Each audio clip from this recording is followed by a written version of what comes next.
Hola amigos de Cinete en Español, yo soy Gabriel Sama y bueno, hoy nos estamos inventando un nuevo segmento porque como bien saben ustedes, aquí estamos en San Francisco, en el corazón de Silicon Valley y en realidad a veces no hemos aprovechado lo suficiente tener a gente de la industria de la tecnología muy cerca y hay temas interesantes y a veces controversiales que nos gustaría tratar más de cerca con ustedes y por ello hemos invitado hoy a Katitza Rodríguez de la Electronic Frontier Foundation a hablar de un tema pues muy candente, muy reciente, que es este de la censura, de lo que ha sucedido con los sitios neonazis en Estados Unidos después de los eventos de Charlottesville, o algunos le llaman censura, otros le llaman medidas apropiadas, pero justo quería yo charlar con Katitza, cuya organización se ha manifestado ya al respecto para que nos cuente un poco de lo que hacen ellos, el EFF, y de su posición ante cómo está reaccionando la industria de la tecnología ante estos grupos y en general la relación de Silicon Valley, de la industria de la tecnología con la libertad de expresión. Katitza, bienvenida, muchas gracias por estar con nosotros y cuéntame primero qué es lo que hace tu organización.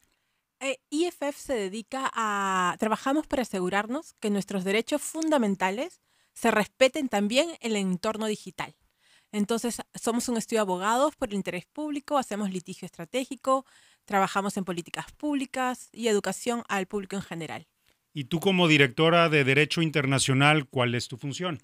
Yo trabajo en defender la privacidad en el entorno digital a nivel global y también soy responsable para América Latina. Por supuesto, desde que surgió Internet y se volvió un asunto masivo a finales de los años 90, pues el tema de la libertad de expresión en Internet pues ha sido un tema que ha estado en boca de muchos y yo diría que de todos los que hemos intentado entender este fenómeno. ¿Y ustedes cómo lo han abordado? ¿Cuáles son los límites de la libertad de expresión en Internet? Bueno, de manera general y no del caso preciso que vamos a hablar, hay límites internacionales para la libertad de expresión.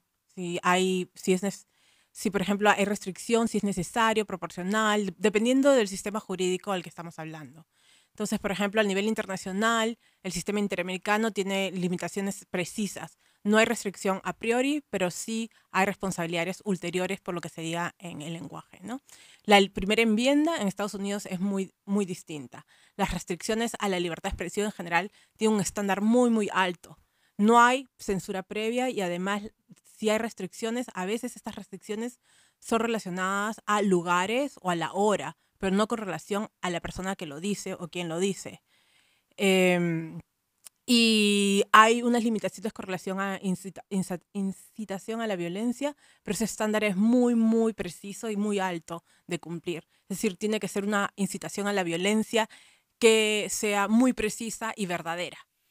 Bueno, justamente fue este asunto de la incitación a la violencia lo que un poco desató esta ola de expulsiones, que fue lo que sucedió justamente con el sitio web de este grupo neonazi, del Daily Stormer, que aboga por estas ideas de odio y racistas, claramente racistas, y fue la incitación a la violencia lo que muchas de estas empresas aludieron para sacarlos de sus servidores. ¿Cuál es la posición de ustedes y por qué consideran que esto sienta un precedente? Si bien el contenido del lenguaje, de la expresión es repugnante, yo debería decir, o simplemente no de nuestro agrado, el sitio da una opinión desde el punto de vista de los autores, que son palabras y no necesariamente incitación a la violencia. La incitación a la violencia tiene que ser muy precisa y concreta y tiene que ser dirigida, no puede ser general, sino dirigida a una persona específica, no un grupo general.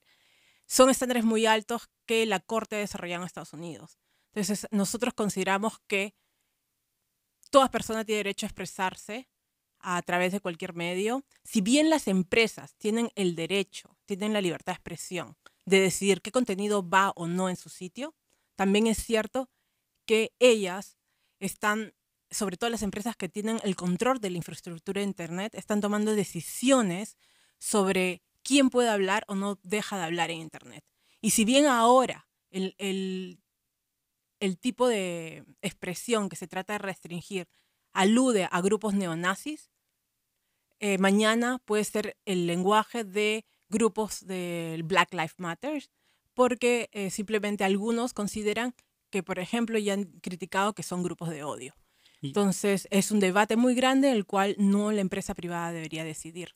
claro, en este momento es muy fácil, ponerse del lado de los que están tratando de condenar este eh, vocabulario, estas expresiones racistas y claramente de odio, pero supongo que lo que ustedes están planteando es que esto sienta un precedente ante otros movimientos, ante otras situaciones. ¿Hay en el pasado momentos en donde ustedes hayan pensado que también se estaba sentando un precedente en cuanto a las reacciones de la industria a cierto tipo de ideologías? Insisto, supongo que cuando se trata de nazis y neonazis generalmente están hasta arriba de la lista, pero ¿qué otras situaciones se han dado un tanto similares? Quiero hacer una distinción, ¿no? Primero es la libertad de expresión, que el gobierno no te dice qué es lo que debes decir y no Internet. Y otra cosa es lo que pasó en Silicon Valley, que es la empresa propia que decidió no hacer otro. Y ellos sí tienen el derecho de decidir qué va o no en su sitio en base a la misma libertad de primera enmienda que ellos tienen, Ujú. las empresas tienen. Sin embargo, como ya dije, es muy peligroso. Entonces hemos visto un caso, por ejemplo, recientemente, en el cual se le pedía a YouTube usar inteligencia artificial para eliminar casos de terrorismo, contenido de expresiones terroristas. Pero lo que terminaron eliminando fueron casos que se están documentando de crímenes de guerra. Entonces es muy difícil para la tecnología o para ellos decidir qué es justo y qué no es justo. Para eso hay un sistema jurídico, hay jueces que según un debido proceso van a determinar si un contenido no es ilegal en base a la Constitución y las normas de ese país. En este caso no, la empresa privada puede jugar ese rol judicial, ¿no? Y en este caso, ¿la empresa privada se acerca a grupos como ustedes para asesorarse o generalmente son ustedes los que ofrecen la asesoría o los consejos? Bueno, nosotros ofrecemos consejos a través de nuestro blog post. En este caso, no, nadie nos consultó antes de lo que sucedió. Nos enteramos, al igual que todos ustedes, a través de los medios y reaccionamos inmediatamente. Y lo reaccionamos porque dentro de la cadena de la expresión hay muchas empresas que están en juego. Desde que el que te da acceso a Internet, desde el que te da el acceso al tu host, hasta el que te da el nombre de dominio, esa dirección web a la cual entras cada vez que navegas por Internet. Y estas empresas eran empresas que tienen muy poca competencia y que no hay dónde ir. Y simplemente la expresión se iba afuera. Y era muy peligroso porque ya se estaba muy riesgoso que se crece un precedente tan grave porque ya muchas empresas, no solo las de infraestructura técnica, pero otras, empezaron a seguir adelante, ¿no? Entonces, creo que era importante salir, comentar. Nosotros hemos trabajado en lo que se llaman los principios de Manila, en el cual damos consejos a las empresas del proceso que debían seguir en ciertos casos. No las empresas de infraestructura, las que tienen monopolio, sino las otras que hay competencia, lo que deberían seguir, el debido proceso que deberían seguir si es que deciden retirar algún contenido del Internet. Otra organización estadounidense que se llama LCLU, que también se dedica a defender los distintos derechos humanos y en particular la libertad de expresión, ha sido pues criticada desde ciertos sectores por su afán por defender la libertad de expresión de estos mismos grupos. ¿Qué tanta crítica han recibido ustedes y cuál es la respuesta?